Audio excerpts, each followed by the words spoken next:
बिस्मिल्लाहिर्रहमानिर्रहीम। अस्सलाम वालेकुम व्यूअर्स। आज मैं आप लोगों के साथ होममेड केचप की रेसिपी शेयर करूंगी और कुछ टिप्स भी शेयर करूंगी। ठीक है, इसे ज़्यादा लंबे अरसे के लिए महफूज करना हो तो फिर क्या करें। तो इधर मैंने लिए हैं टमाटर 2 किलो और इनको वॉश कर लिया है।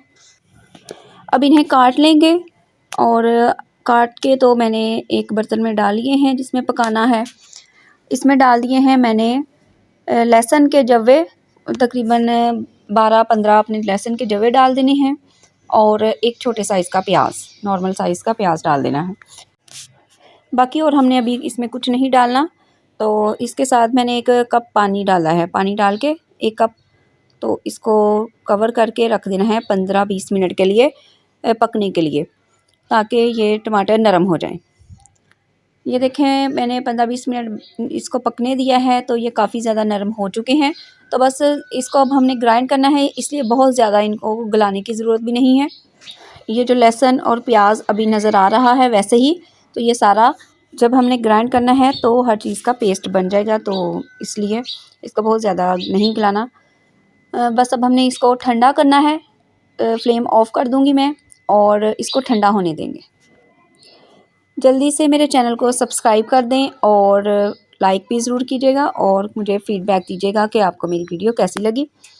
ये मैंने अब इसको ग्राइंड कर लिया है जग में डाल के। तो ये अब इसको हमने स्टेन करना है ताकि जो भी इसके छिलके वगैरह और बीज हैं वो अलहदा हो जाएं और हमें जो टमाटर की प्यूरी है वो अच्छी सी मिल जाए।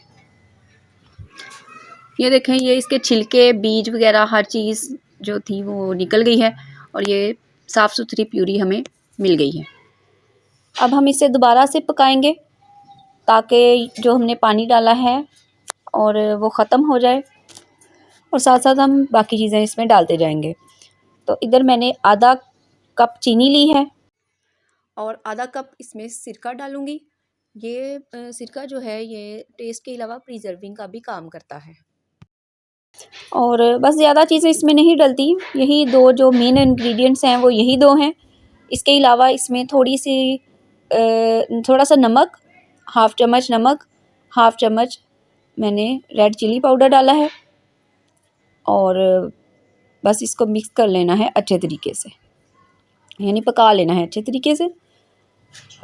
होममेड केचप या कुछ भी हम बनाएं, चटनियाँ वगैरह और जैम वगैरह, तो उसका ये फ़ायदा होता है कि हमें पता होता है कि हमने साफ़ सुथरे तरीके से और साफ़ सुथरे फ्रूट्स और वेजिटेबल्स लेके तो उनसे ये बनाई है चीज़, तो सेहत के लिए बहुत अच्छी है।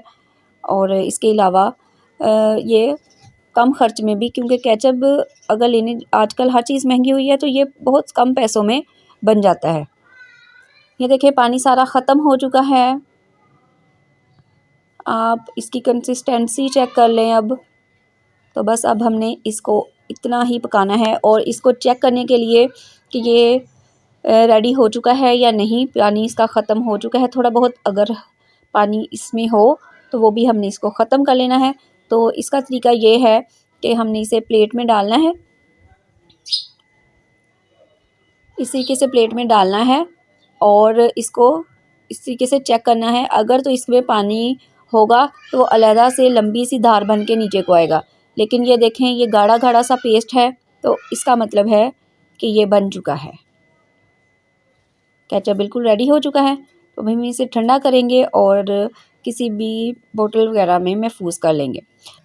इसको लंबे अरसे के लिए महफूज करने की जो टिप है वो ये है कि इसमें जब लहसुन और प्याज डालना है तो फिर प्याज नहीं डालना, सिर्फ लहसुन डालेंगे। प्याज जब अगर डालना हो तो 15-20 दिनों के लिए इस्तेमाल करना है तो प्याज डाल लीजिए, अगर ज़्यादा दिनों के लिए इस्तेमाल करना है तो फिर प्याज ना डालिएगा और इसको फ्रिज में रखिएगा।